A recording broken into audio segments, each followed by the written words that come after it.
Well, welcome back to the World Snooker Official YouTube site, and I'm delighted to say I've been joined by two very high-ranking officials in the world of snooker, Jason Ferguson, chairman of the WPBSA, the professional game, and Jim Leacy, who's also the president of the IBSF, which is the world amateur body. Welcome, gentlemen. Jason, I understand there was a very important meeting that took place today. Yes, I mean, this event really represents a number of amateur bodies, a number of countries coming together, and it's a great location for meetings, a great location to get people together. Today was a very important meeting. We've been working very closely with the amateur game now for quite some time, and today was to formalise that agreement in how we're going to attack some of the challenges we have ahead of us in the future. Many projects ahead. We've formalised an agreement to hold hand in hand, work on a number of projects. We've just passed the World Games in Colombia just recently, as we know. There are many projects ahead. We'd like to get our Olympic bid together. This is something we'll work together on. Well, that sounds incredibly positive, and it's great to see the professionals and the amateurs working hand in hand.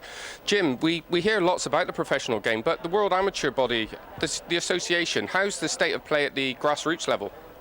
The association is as strong as it's ever been, and it's getting stronger, I would say. We had, as Jason mentioned, a very good World Games, but it also offered us the opportunity to talk to many countries in South America, and I think the missing area from the IBSF for many years has been the Americas region, and if we could get them more involved in the IBSF, this would complete the 5 rings of the Olympic movement, and I think it would be truly a world global sport then, you know. And I think the help that we can give to each other to promote snooker and billiards throughout the world is tremendous.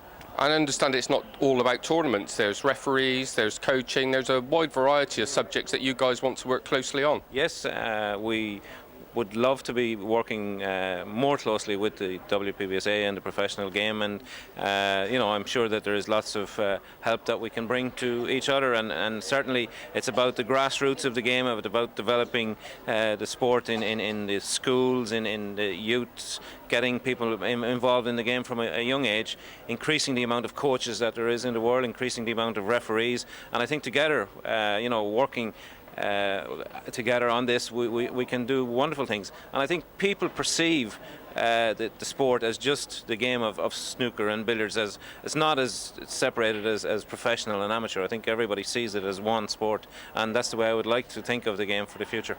Fantastic. Jason, just to you finally, I know you're a great lover of the sport, obviously, but also not just the very top level. You understand the importance of the grassroots side of the game.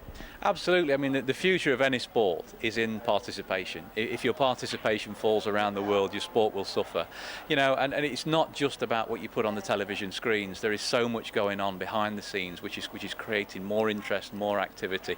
Jim mentioned earlier about our schools program. We're actually teaching children to learn English and maths through playing snooker in many schools now.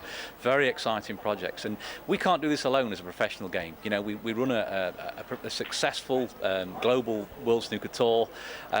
We love it, but you know, at the end of the day, we have to feed that tour properly with proper sports development, and really today this is what this agreement's about. Fantastic. Well, gentlemen, thanks very much. Shake hands. I know it's going to be a fantastic relationship between the two bodies, and we look forward to hearing more in the future. Thanks very much. Thank you.